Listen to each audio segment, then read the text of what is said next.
La concurrence grandit, vous perdez potentiellement des parts de marché. Il est temps de pivoter, de bouger. Ouvrez grand vos oreilles et soyez certain de suivre ces 5 étapes que je suis sur le point de vous révéler.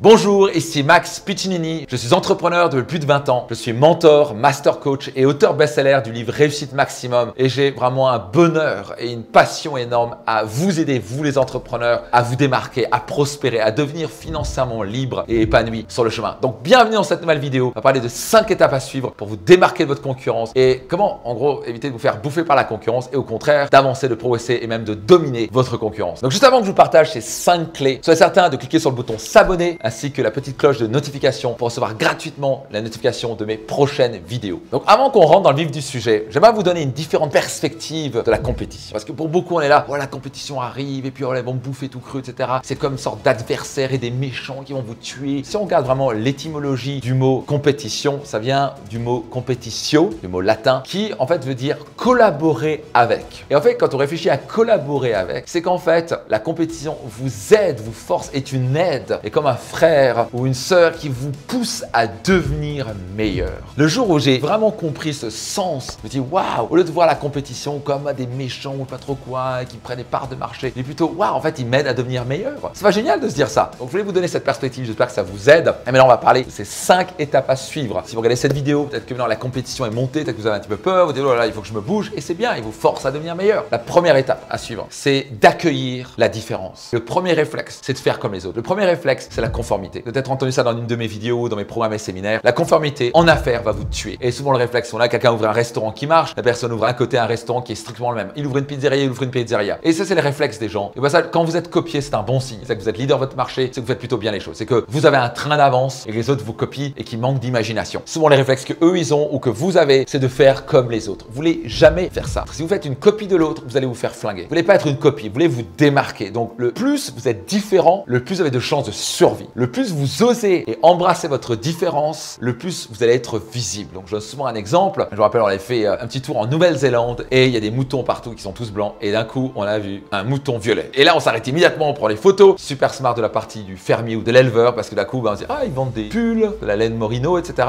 Et donc on va peut-être aller voir, peut-être qu'on peut acheter un pull, etc. Donc très smart pour obtenir l'attention. Qu'est-ce qui fait qu'on soit arrêté, qu'on ait pris en photo? Parce qu'il y avait un mouton violet. Donc à nouveau, osez être différent. Étape numéro 2, vous voulez bien sûr étudier la concurrence. Bah ça, il y a des gens qui vivent constamment la concurrence. Qu'est-ce qu'ils font? Qu'est-ce qu'ils font? Qu'est-ce qu'ils font? Si vous vivez constamment qu'est-ce qu'ils font? Qu'est-ce qu'ils font? Vous êtes en train de regarder à côté pendant que vous devez regarder devant, vous allez vous prendre un mur. Donc il y a une différence entre observer une bonne fois pour toutes et faire une étude de marché et dire ok, qu'est-ce que la concurrence fait? Quel est leur prix? Quel est leur positionnement? Qu'est-ce qu'ils offrent? On fait une étude. Et ce que vous voulez surtout regarder, c'est quelles sont leurs forces et quelles sont leurs faiblesses. C'est un exercice vraiment pas facile parce que quand on regarde la concurrence, on a tendance à dire on n'a pas les aimer et puis on a tendance à être biaisé. Ouais, mais ils sont vraiment nuls là-dessus. Non. Vous voulez peut-être demander aux clients ou des personnes tiers qui ne sont pas engagées émotionnellement, qui disent qu'est-ce que vous aimez chez eux. Et vous avoir l'humilité de dire ok, ils sont très forts là-dessus, c'est bien. Et au passage, c'est ok, ils sont très forts là-dessus. Peut-être qu'ils sont les plus rapides, ou peut-être qu'ils sont les moins chers, peut-être qu'ils ont la meilleure qualité, peut-être qu'ils ont un service client exceptionnel. Mais ils ont forcément une force s'ils sont quelque part. Souvent, vous n'allez pas aimer ça, ouais, mais pas vraiment. Ça sert à rien. Ne tombez pas dans l'émotion. L'émotion coûte très cher. D'essayer de se comparer et ça nécessite énormément de travail personnel et de force personnelle de regarder réellement la réalité en face. Ok, ils sont forts avec ça. Mais non, ils sont faibles avec ça. Vous voulez littéralement prendre un tableau, pas biaisé, pas dans les émotions, c'est ok. Rappelez-vous, il vous aide à devenir meilleur. Étape numéro 3, vous voulez étudier vos forces et vos faiblesses. Encore une fois, vous risquez d'être biaisé. Donc, engagez votre équipe, faites appel à un coach s'il faut, demandez à vos clients, envoyez un sondage s'il faut. Ça nécessite énormément d'humilité, énormément de force de caractère et de mettre son ego de côté et de dire ok, qu'est-ce que vous aimez particulièrement chez nous? Vous demandez ça à vos clients, vous demandez autour de vous quelles sont vraiment nos forces. C'est où qu'on est les meilleurs. Meilleurs, ça veut dire soit vous avez la plus belle qualité, soit vous faites plus rire les gens. Les meilleurs à quoi? Vous n'allez pas réussir à devenir meilleur, vous allez réussir en étant différent. Quelqu'un peut être meilleur que vous en étant plus rapide, mais c'est très compliqué d'être le plus rapide, d'avoir la meilleure qualité, d'avoir le meilleur service client. Ça va être compliqué d'être le meilleur partout. Donc vous voulez être le meilleur dans une chose. Donc vous devez à nouveau prendre un petit tableau, quelles sont nos forces, quelles sont nos faiblesses. Et vous voulez surtout entourer quelle est votre force majeure. Et par exemple, je prends un exemple très concret. Il y avait un nouveau cinéma qui était sorti à Strasbourg, tout nouveau cinéma. Je crois qu'il y avait même un peu de 3D dedans. Et bref, tout Strasbourg allait là-bas. Le problème avec ça, c'était très compliqué de se stationner et qu'ils avaient un parking en plus payant. Et on perdait 5, 7, 10 minutes pour aller trouver une place. On montait le premier étage, deuxième étage, troisième étage, etc. Parce parce qu'il y avait tellement de gens qui venaient, c'était le nouveau cinéma, dernier cri, etc.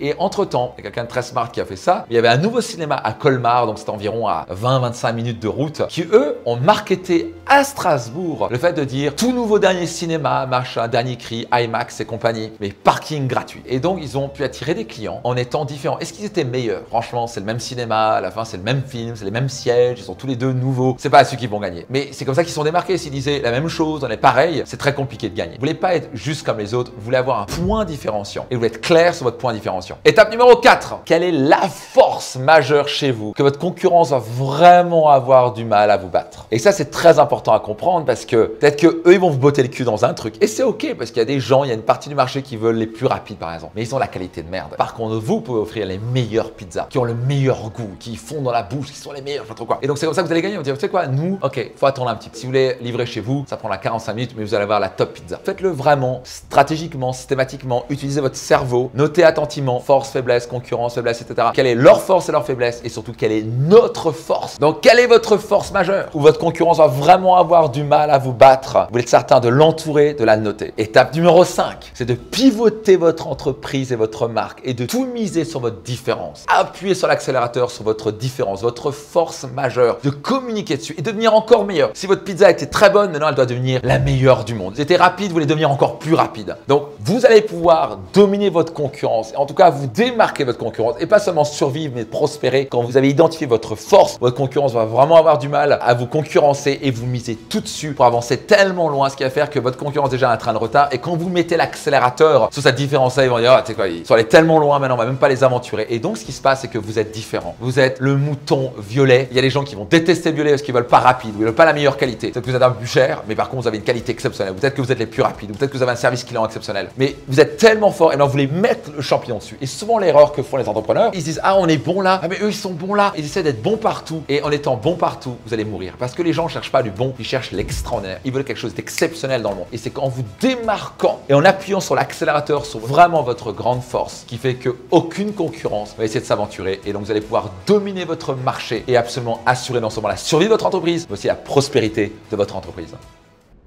Ok, j'espère que ces 5 étapes vous ont aidé. Si c'est le cas, mettez un petit like et surtout soyez certain de vous abonner à ma chaîne ainsi que cliquez sur le petit bouton de notification pour recevoir gratuitement mes prochaines vidéos. Maintenant, j'ai une petite faveur à vous demander. Si cette vidéo vous a aidé, est-ce que je peux vous demander simplement de partager à 3 à 5 entrepreneurs ou chefs d'entreprise autour de vous pour qu'ils puissent aussi bénéficier de cette vidéo ainsi que toutes les autres vidéos de ma chaîne. Nous avons à cœur au sein de l'équipe Max Piccinini de vous aider à devenir financièrement libre et être épanoui sur le chemin. À très vite. Et pour finir, j'ai un cadeau pour vous. C'est un guide 100% gratuit où je vous partage 7 moyens simples et puissants pour augmenter de 100 jusqu'à 200% votre chiffre d'affaires et cela sans dépenser un centime, même en période de crise. Soyez certain de cliquer et d'aller télécharger votre guide gratuit maintenant.